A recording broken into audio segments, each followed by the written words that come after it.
जय जगन्नाथ। कैसे हैं आप सब। जगन्नाथ मंदिर में पान का भोग लगाने की प्रथा कैसे शुरू हुई। एक सेवक था प्रभुदास। सेवक मंदिर के बाहर ही पान की एक दुकान थी और वो वहाँ पे सबको पान बेचा करता था। पान बेचने वाले की इतनी समर्थता तो नहीं थी कि वो 56 भोग का ले जाए और प्रसाद का भोग लगाए 56 भोग का। बस हाँ, वो जो उसकी सामर्थ्य थी वो ये थी कि वो अपना हाथ से पान बनाता था और रोज़ मंदिर चला जाता था कि शायद आज भगवान को इसका मैं भोग लगा सकूं। लेकिन वहाँ पे प्रथा नहीं थी पान का भोग लगाने की, तो वो आ जाता था अपना पान लेके रोज़ की रोज़ ऐसे ही वापस। लेकिन उसकी श्रद्धा पूरी थी भगवान में, वो बहुत भक्त था। तो वो सोचता था कि कभी तो भगवान इसे ग्रहण करेंगे, मेरे दिए हुए प्रसाद को। तो क्या हुआ कि भगवान तो अपने भक्तों को रोज़ देखते ही हैं ना कि क्या कर रहे हैं और इनकी क्या इच्छा है, वो सबके मन की जानते हैं। एक दिन क्या हुआ कि जब शाम को मंदिर बंद हो गया तो वो अपनी दुकान में बैठा था पान वाला रामदास, प्रभुदास, हाँ जी प्रभुदास। तो प्रभुदास बैठा अपने काम कर रहा था और तभी क्या हुआ कि दो बहुत सुंदर सुंदर बालक आए, नौजवान और घुंघराले बालों वाले। एक सांवला था, एक गोरा था। और आके प्रभुदास से उन्होंने पान मांगा। प्रभुदास ने जब उनके दर्शन किए, उनको देखा, तो उनके चेहरे से उसकी तो नज़रें नहीं हट रही थी। वो इतने ज़्यादा आकर्षित हो रहा था उनके प्रति और वो बहुत सुंदर थे, बस मानो कि उन्हें देखते ही रहो ऐसा मन कर रहा था। तो प्रभुदास ने उनको पान दिया, उन दोनों ने भी पान खाया और लेके चले गए। और प्रभुदास इतना मगन हो गया था उनके रूप में कि वो उनसे पैसे ही लेना भूल गया। चलो कोई बात नहीं, लेकिन वो बहुत खुश था कि उसने आज इतने दिव्य युगल का दर्शन किया था। और अगले दिन फिर शाम को क्या हुआ, फिर से वो दोनों बालक आए और आकर के फिर से पान मांगा। और प्रभुदास तो बहुत खुश हो गया कि अरे आज फिर इन्हें देखने का मौका मिला, मुझे इनके दर्शन करने का मौका मिला, वाह। और उसने उनको पान दिया। आज भी उसने पैसे नहीं लिए, मांगना ही भूल जाता उन्हें देख के, इतने सुंदर, उनकी छवि इतनी प्यारी है। तो वो दोनों चले गए। ऐसे करते करते कई दिन बीत गए। तो वहाँ पे मंदिर का ही एक सेवक था, वो पिछले 2-3 दिन से देख रहा था कि क्या हो रहा है।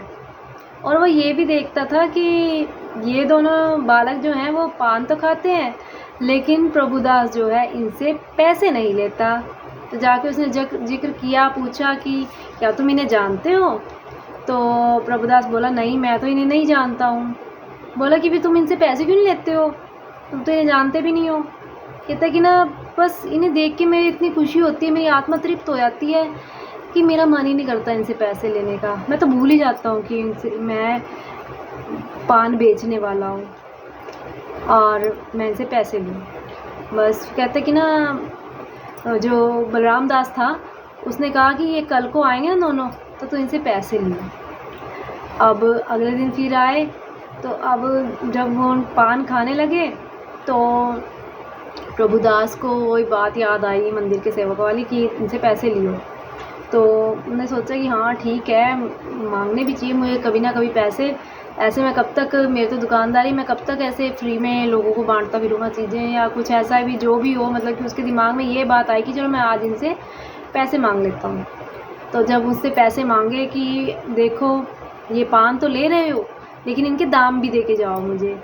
तो क्या हुआ कि उन बालकों ने कहा कि हमारे पास तो पैसे नहीं हैं, हम कल आपको पैसे ला देंगे। तो प्रभुदास बोले कि ऐसा करो, अगर पैसे नहीं है तो तुम अपनी कोई चीज़ यहाँ पे रख जाओ गिरवी, और कल जब आओगे तो पैसे दे जाना और अपना सामान ले जाना। तो ऐसे में क्या हुआ कि उन्होंने कहा ठीक है, और उन्होंने अपने जो रेशमी वस्त्र था ऐसे उतारा और दोनों ने ही, बलभद्र ने और जगन्नाथ जी ने, दोनों ने दे दिए अपने अपने वस्त्र कंधे से उतार के।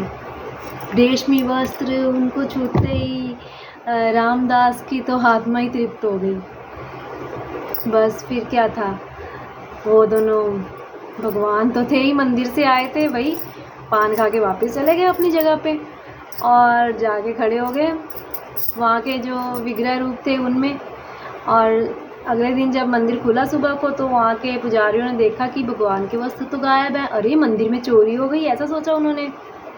यहाँ वहाँ ढूंढा, कहीं दिखे नहीं, तो फिर उन्होंने वहाँ के जो राजा थे, राजा प्रताप रुद्रदेव, उनके यहाँ पे वो लोग गए और वहाँ पे राजा को बात बताई कि भगवान के रेशमी वस्त्र जो है वो चोरी हो गए हैं मंदिर से। तो राजा प्रताप रुद्रदेव ने वहाँ पे जो है छानबीन करवाई और पता चला ऐसे करके, भाई आसपास कहीं देखो। तो जब उन्होंने ढूंढा कहीं से कहीं, तो जाके जो वो था, कौन था वो पान वाला, तो वहाँ पे पान की दुकान में जो देखा उन्होंने, प्रभुदास के पास वो वस्त्र मिले। सैनिक ले आए उसे पकड़ के प्रभुदास को। अब प्रभुदास की तो इसमें कोई गलती नहीं है, वो तो अपना काम कर रहा है।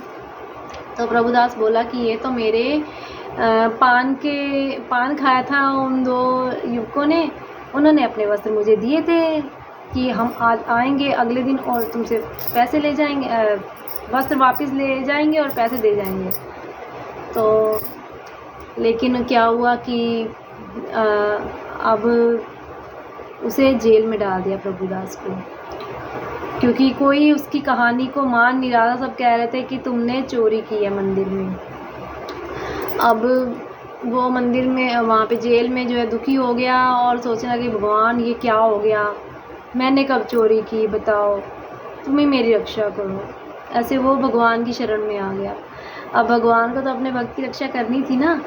तो रात को वहाँ के पुजारियों को सपने में आए भगवान और उन्हें सारी बात बताई कि मैं तो पान खाने गया था और वहाँ पे हमने अपने वस्त्र स्वयं ही नहीं दिए हैं।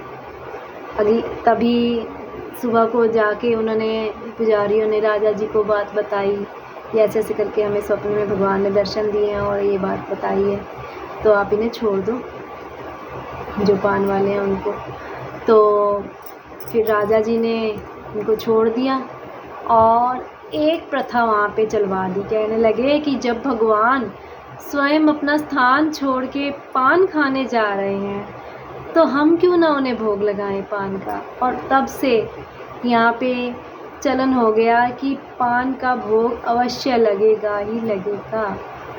तो देखा, एक पान वाले की सेवा आज तक चल रही है। जय जगन्नाथ।